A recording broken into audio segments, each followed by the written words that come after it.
Asia cup 2025 में कल तीसरा मैच हांगकांग और बांग्लादेश के दरमियान खेला गया अबू धाबी में। और ये मैच बांग्लादेश 7 विकेट से जीत गया। ये जो मैच था बांग्लादेश और हांगकांग के दरमियान, ये हमें कदरे बेहतर देखने को मिला, एक कंपेटिटिव क्रिकेट देखने को मिली और एक फाइटिंग क्रिकेट देखने को मिली अगर हम पिछले 2 मैचों को इसके सामने रखें।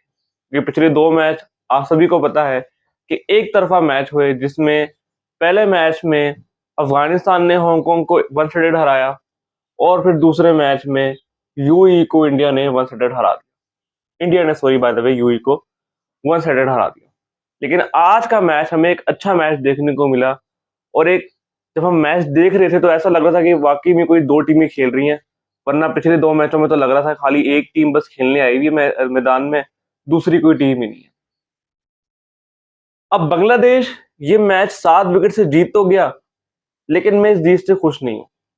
अब शायद आप लोग सोच रहे होंगे कि मैं पाकिस्तानी हूँ इसलिए मैं ये बात कह रहा हूँ। नहीं, मैं ये बात इसलिए नहीं कह रहा। मैं ये बात इसलिए कह रहा हूँ कि क्या बांग्लादेश ने हांगकांग का पिछला मैच नहीं देखा था अफगानिस्तान के अगेंस्ट, कि वो कैसा खेले थे? क्या उन्होंने हांगकांग की कमजोरियां नहीं देखी थी, उनकी वीकनेसेस नहीं देखी थी? क्या उन्होंने ये नहीं देखा था कि अफगानिस्तान ने किस तरीके से हांगकांग को हराया? ठीक है, मैं मानता हूँ अफगानिस्तान का स्पिन अटैक बड़ा जबरदस्त है। राशिद खान, नूर अहमद, मुजीबुर रहमान, अल्लाह गजनफर, ये सारे बड़े क्वालिटी स्पिनर हैं। बट आप भी एक मानी हुई टीम है। अगर आप इस तरीके से हांगकांग के अगेंस्ट मैच जीतेंगे और 17वें ओवर में जाके 18वें ओवर में जाके मैच जीतेंगे, सोचिए आपके नेट रन रेट पे कितना असर पड़ेगा। कमेंटेटर्स इस वाले मैच में भी कह रहे थे, और जो वो मैच हुआ था अफगानिस्तान वर्सेस हांगकांग, उस मैच में भी जिक्र कर रहे थे कि जो हांगकांग के मैचेस है ना, उसमें नेट रन रेट बड़ी मैटर करेगी दूसरी टीमों के लिए, लाइक अफगानिस्तान, बांग्लादेश, श्रीलंका, कि जो इनको बड़े मार्जिन से हरा देगा ना, वो नेट रन रेट की बुनियाद पर ही क्वालिफाई कर सकता है, अगर वो बाय द वे कोई एक आधा मैच हार भी जाता है। और यहाँ पे बांग्लादेश मात खा गया नेट रन रेट के ऊपर, कि जो मैच आपको कम से कम 14 ओवरों में, या मैं लेट्स से हम 15 ओवर चले लगा लेते हैं, में फिनिश करना चाहिए था, वो आप 18वें ओवर में जीत रहे हैं। और टारगेट भी कोई खास आपको लंबा नहीं मिला हुआ था, खाली 143 का टारगेट था। और वो भी मैं समझता हूँ आपको बनाने देना नहीं चाहिए था हांगकांग को, जिस तरह की उनकी बैटिंग है। तो पहले तो आपने 143 पढ़वा दिया बोर्ड पर, फिर आप उसे चेस करने आए, आप 18 ओवर में चेस कर रहे हैं। लिटरली अगर यहाँ पे कोई और टीम होती ना, लेट्स से मैं कहता हूँ अफगानिस्तान होती, पाकिस्तान होती, या कोई भी और टीम होती एशिया की, वो इनको 13-14 ओवरों में हरा देते, आराम से चेस करते, जो आपने 18 ओवरों में चेस की। तो गलतियां बांग्लादेश ने की हैं, आप जीते जरूर हैं, लेकिन गलतियां आपने की हैं कि आपने पहले तो 143 पढ़वा दिया और फिर 18 ओवर में चेस कर रहे हैं। अब अगर अल्लाह ना करे अगर आप आगे कोई मैच हारते हैं और बात आ जाती है नेट रन रेट पे, किसी दो टीमों के पॉइंट्स बराबर हो जाते हैं और आपका नेट रन रेट कम होता है, तो फिर आप आगे क्वालिफाई नहीं कर पाएंगे। तो कमेंटेटर्स इस मैच में भी यही बात कर रहे थे, पिछले मैच में भी यही बात कर रहे थे कि टीमें टारगेट करेंगी हांगकांग को कि कौन इनको बड़े मार्जिन से हराता है, और जो सबसे बड़े मार्जिन से हरा देगा उसको नेट रन रेट का जो है ना वो एडवांटेज होगा। तो बांग्लादेश आपने डिसअपॉइंट तो मुझे किया है, आप जीते जरूर हैं, लेकिन डिसअपॉइंट मुझे आपने बहुत किया। आपको इससे बेहतर क्रिकेट खेलनी चाहिए थी और इससे बेहतर तरीके से आपको ये मैच जीतना चाहिए। ऑन द अदर साइड, अगर मैं हांगकांग की बात करूं, शुक्र है हांगकांग ने भी थोड़ी फाइट दिखाई। ठीक है, आप एक लो रैंक टीम है, 20वें नंबर की आप टीम है आईसीसी रैंक में, but at least you show fight. देखिए, स्पोर्ट्स एक ऐसा शोबा है, चाहे वो कोई भी गेम हो, कि आपको आखिरी बॉल तक फाइट करनी चाहिए। और वही आज हमें देखने को मिला कि हांगकांग ने एटलीस्ट फाइट शो की, एक टफ टाइम दिया बांग्लादेश को। वो तो बांग्लादेश की मैं समझता हूँ कम अकली है, या उनकी बदकिस्मती आप समझ लें, कि वो 18 ओवर तक मैच को ले गए। वरना मैं इसमें ये जरूर कहना चाहूंगा कि हांगकांग ने आज के मैच में एटलीस्ट फाइट जरूर दी, और अच्छा कर सकते थे, लेकिन आई होप कि आने वाले सालों में इनकी क्रिकेट भी बेहतर होगी। अब आते हैं मैच के ऊपर। बांग्लादेश ने टॉस जीता और पहले गेंदबाजी करने का फैसला। आधा मैच तो मैं समझता हूँ बांग्लादेश ने यहीं से अपने ना जो है ना वो नेट रन रेट जो मैंने बात की, आधा मैच तो आपने यहीं से थोड़ा गिफ्ट कर दिया हांगकांग को, कि उनको आपने पहले बैटिंग करा दी। वो तो हमें पता था कि हांगकांग ने फिर भी हारना ही हारना है, चाहे वो पहले बैटिंग कर ले, बाद में बैटिंग कर ले। लेकिन आपको पहले बॉलिंग नहीं करनी चाहिए, आपको पहले बैटिंग करनी चाहिए। आप बैटिंग करते, टारगेट सेट करते बोर्ड पे, वो स्कोर बोर्ड के प्रेशर में आके उन्होंने आउट हो जाना था। लेकिन आपने करा दी उनको पहले बैटिंग, तो उनको भी थोड़ा चलो हौसला मिल गया कि चलो बैटिंग हमें मिल गई।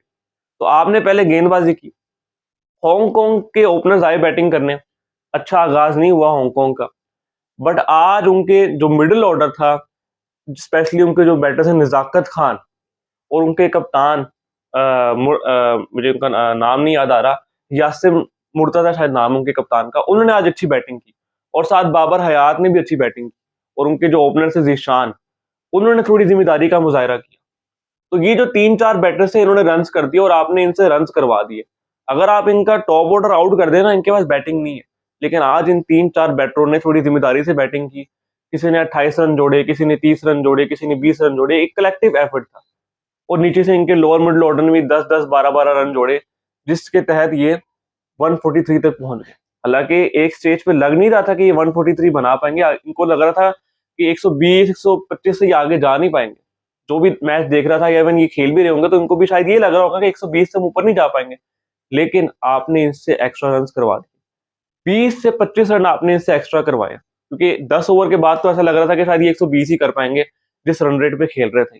लेकिन आपने इनसे 20-25 रन एक्स्ट्रा करवा दिए। और यहाँ पर आती है आपकी बॉलिंग पर सवाल, आपके बॉलिंग के आप पर जो है ना, आपके बॉलिंग पर सवाल उठते हैं कि आपकी बॉलिंग ने क्या किया। अब अगर मैं बांग्लादेश की बॉलिंग की तरफ आ जाऊं, Mustafizur Rahman bowl really well, फिर Tanzir Hasan bowl really well, ठीक है। उसके बाद आपके मेहदी हसन ने भी बड़ी शानदार बॉलिंग की। लेकिन जो इनके दो बॉलर्स पिटे हैं ना, एक था तस्कीन अहमद, इनका मोस्ट एक्सपीरियंस बॉलर, 50 से ऊपर T20 मैचेस, उसके बाद में ऐसे 100 से भी ऊपर T20 मैचेस वो खेल चुका। उसने 4 ओवर में 38 रन दे दिए। अब आप सोचिए, आपका सबसे तजुर्बेकार अगर बॉलर और आपका न्यू बॉल बॉलर, जो आपका स्ट्राइक बॉलर जिसे कहा जाता है कि नए बॉल से जो भी बॉलिंग कराता है वो विकेटें लेके देता है, अगर वो 4 ओवर में 38 रन खाएगा तो बाकी बॉलिंग से आप फिर क्या एक्सपेक्ट करेंगे। बाकियों ने तो फिर भी चले अच्छी बॉलिंग कर दी। और सेकंड नंबर पे आता है रिशाद हुसैन। रिशाद हुसैन ने मुझे बड़ा डिसअपॉइंट किया पिछले चंद माह में। यानी अगर आप पाकिस्तान वाली सीरीज उठा के देख लें, उसमें भी इसको मार पड़ी, ठीक है ना। और अभी आज आप देख लें 4 ओवर में 31, हालांकि आप कहेंगे डिसेंट बॉलिंग कराई है 8 की इकोनॉमी से, बट रिशाद हुसैन आप इससे बेटर बॉलिंग करा सकते हैं। और अबू धाबी में तो भाई बॉल स्पिन होता है।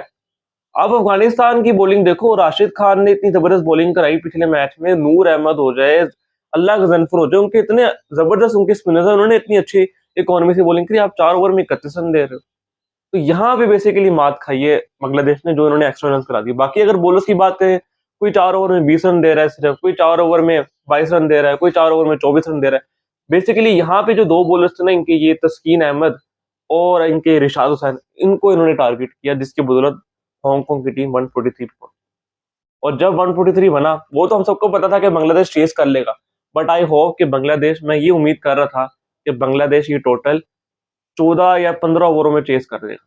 लेकिन बांग्लादेश ने भी कसम खाई हुई थी कि हम भी इस मैच को डीप लेके जाएंगे। और जब बांग्लादेश की बैटिंग आई, ओपनर्स तो इनकी बुरी तरीके से फ्लॉप हो गए, चाहे वो आप परवेज हसन इमोन की बात करें, या फिर आप जो है वो इनके एक और ओपनर है, I think so Tanzin Hasan, उनकी बात करें, दोनों के दोनों आउट हो गए। और एक लम्हे के लिए लगा कि शायद जो है ना हांगकांग अपसेट कर सकता है, जिस तरह से ऊपर से 2 विकेटें ले ली थी।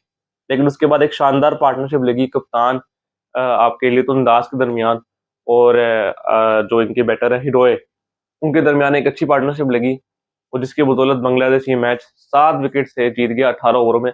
मैं स्टिल ये बिलीव करता हूँ कि बांग्लादेश को ये मैच इससे बेटर तरीके से जीतना चाहिए था, इससे अच्छे तरीके से जीतना चाहिए था, ताकि आपके नेट रन रेट में इजाफा हुआ था। बट लेट्स सी आगे कैसा करती है बांग्लादेश। अभी अगला मुकाबला इनका शायद श्रीलंका से है, तो श्रीलंका एक और टफ फाइट देगी, और श्रीलंका आपको चांसेस नहीं देगी। श्रीलंका से अगर आपने अगर आपने के हाथ में मैच पकड़ा दिया ना, तो वो आपको चांस नहीं देंगे। ये क्योंकि हांगकांग की टीम थी, तो इनको चले आपने इनको थोड़ा लाइटली लेके आप इनको हरा दिया, ये आपको फिर भी थोड़ा मौका दे गए। श्रीलंका और अफगानिस्तान से खेलेंगे, वो आपको मौका नहीं देंगे। तो बांग्लादेश को अपनी क्रिकेट बेटर करनी पड़ेगी उनके अगेंस्ट, और अच्छी क्रिकेट खेलनी पड़ेगी। तो हांगकांग को वेरी वेरी कॉन्ग्रेचुलेशन, आप मैच जरूर हार गए, बट आपने एटलीस्ट फाइट शो की। और यही हम देखना चाहते हैं कि जो लो रैंक टीम्स हैं, हम उनके बारे में यही कहते हैं कि अगर वो आज इस वक्त अच्छी क्रिकेट नहीं खेल रही, तो वो अच्छी क्रिकेट खेलेंगी आने वाले वक्त में। और वो किस तरह खेलेंगी कि अगर आप इन स्टेजेस पे, इन प्लेटफॉर्म्स से अच्छी क्रिकेट खेलना की कोशिश करेंगे, अच्छी क्रिकेट खेलेंगे और अच्छी क्रिकेट खेल के दिखाएंगे दुनिया को, तो क्यों नहीं आप ऊपर आएंगे। और आज हांगकांग ने दिखाई अच्छी क्रिकेट, सो होपफुली हांगकांग की क्रिकेट इंशाल्लाह ऊपर होगी आने वाले वक्त में। उन्होंने अच्छी, बट मैं बॉलिंग पे जरा मैं आना भूल गया। बॉलिंग की अगर बात की जाए, बॉलिंग मैंने पिछले मैच में भी डिस्कस किया था इनकी, कि बॉलिंग इनके पास बिल्कुल भी नहीं है।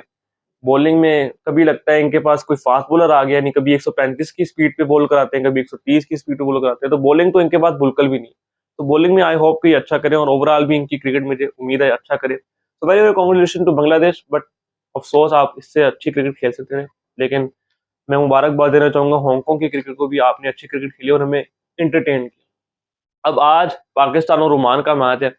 लेट्स सी पाकिस्तान अपनी कैंपेन का आगाज कैसा करता है। आई होप कि पाकिस्तान जीत के साथ अपना आगाज करे, ताकि जो अगला मुकाबला है 14 सितंबर को इंडिया वर्सेस पाकिस्तान, उसको देखने में मजा आए। और इंशाल्लाह इंशाल्लाह उस मुकाबले में हम हराएंगे भारत को, और एक तगड़ा मैसेज देंगे भारत को कि हम भी आपको हराने का स्किल रखते हैं। तो लेट्स सी आज के मैच में क्या होता है, पाकिस्तान वर्सेस ओमान, वो भी देखेंगे, आप भी देखिएगा। उम्मीद है पाकिस्तान जीते, दुआओं में याद रखिएगा। वीडियो पसंद आई हो तो लाइक शेयर जरूर कीजिएगा, चैनल पे नहीं है तो लाजमी सब्सक्राइब कर लीजिएगा। मिलते हैं नेक्स्ट वीडियो में, तब तक के लिए अपना बहुत सा ख्याल रखिएगा। टेक केयर, अल्लाह हाफ़िज़।